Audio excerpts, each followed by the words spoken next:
We are currently on a course to proceed with a series of copper sulfide mining projects in our state that have just not been adequately vetted in terms of their potential human health effects. Copper sulfide mining has never been done in Minnesota, and it is very different from the iron mining that we are used to here. It has been called the most toxic industry in America by the Environmental Protection Agency. In 2014, groups representing more than 30,000 Minnesota doctors, nurses, and other health professionals asked Minnesota agencies to conduct a health impact assessment for the polymet mine. That request was denied, and no health impact assessment was ever required or conducted for the polymet sulfide mine project. We know that developing fetuses and young children are particularly susceptible to these heavy metals. As an obstetrician, I find this risk to be especially concerning. And as a physician and a Minnesotan who cares about the future of the people, water, and land of our state, I find it imperative that we are as certain as possible about the safety of these projects before we proceed with them. Prove it first is a way to help us do that. Thank you. So there's a lot of concern in my community about the polymet proposal, and also then about the opening of the door to perhaps more of these types of mines in northeastern Minnesota, in the Duluth complex that runs all the way down from the range to just north of Duluth, right north of Duluth. It really is a huge threat to my community in various ways. Our identity as Duluthians is really based upon the fact that we live on the greatest of all the lakes, Lake Superior. Our economy is based on that clean water and living on that beautiful body of water.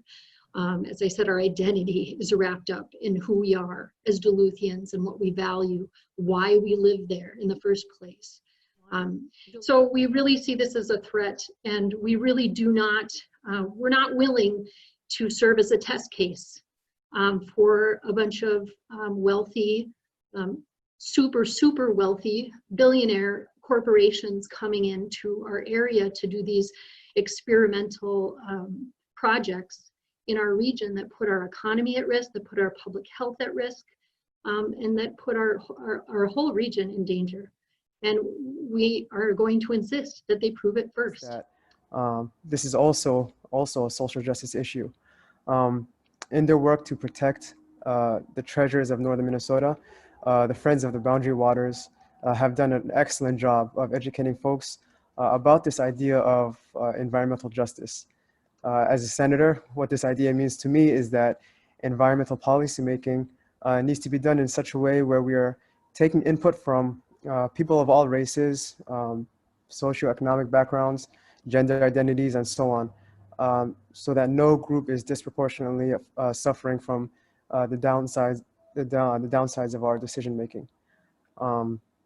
With this understanding of environmental justice, the current plans for copper sulfide mining in northern Minnesota are unjust.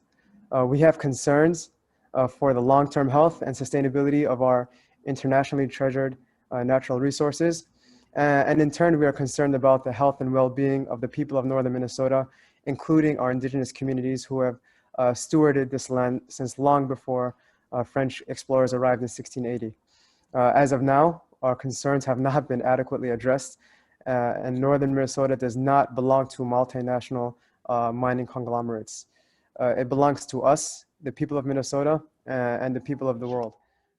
When we protect the boundary waters, America's most visited wilderness, from irresponsible copper sulfide mining, we preserve not just wilderness, wildlife, and waters, but unique opportunities to connect with nature and find our place in the world. That this bill is asking for something very, very reasonable.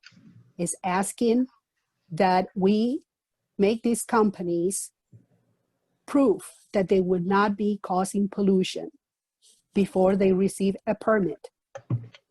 We are protecting the land and the water, and we are doing this based on science. We are also putting the health and the well-being and the safety of people in the region and our state first. I am excited to be part of all of this effort, and I strongly support the bill and intend to be a voice wherever I go, whether it's in urban communities, suburban communities, or even outside of our state. Thank you so much. The boundary waters for me is a special place, is enriched for me as my spirit and my soul. I will never forsake our sacred duty to protect the boundary waters for our ancestors, for our descendants, and for my wife. So let's prove it first. WaterLegacy supports a Prove It First law. Prove It First will ensure that Minnesota protects clean waters to sustain life rather than bolstering the profits of foreign corporations. Prove It First will make sure that downstream communities, whether they be the Fond du Lac Band or the city of Duluth, are protected from the harm of sulfide mining. Former DNR Commissioner Tom Landwehr once told a room full of lawyers, including me, that his job was to grant permits for sulfide mines. So that's what he'd do. We've seen what happens without a Prove It First law in Minnesota. Polymet and Glencore and their consultants made ridiculous assumptions to get their permits. They claimed unlined waste piles don't leak, that water flows uphill so it would not affect the Boundary Waters watershed, and that they could get a permit now and figure out the design later. Right now, the only thing a sulfide mine company needs to prove before getting a permit to mine in Minnesota is that they have enough money to dig a hole. As a result, WaterLegacy and our allies have gone to court to prevent permanent sulfide mine pollution and catastrophic dam failure. Prove It First would change this game in Minnesota, and DNR would have a new job. Before allowing any sulfide mine, they would have to protect people and protect the environment. Paula, please go ahead. Thank you for your question, Renee. And I think you're right that the permits to mine were issued by the Minnesota, and they are now suspended by the courts, so no pollution or destruction can take place.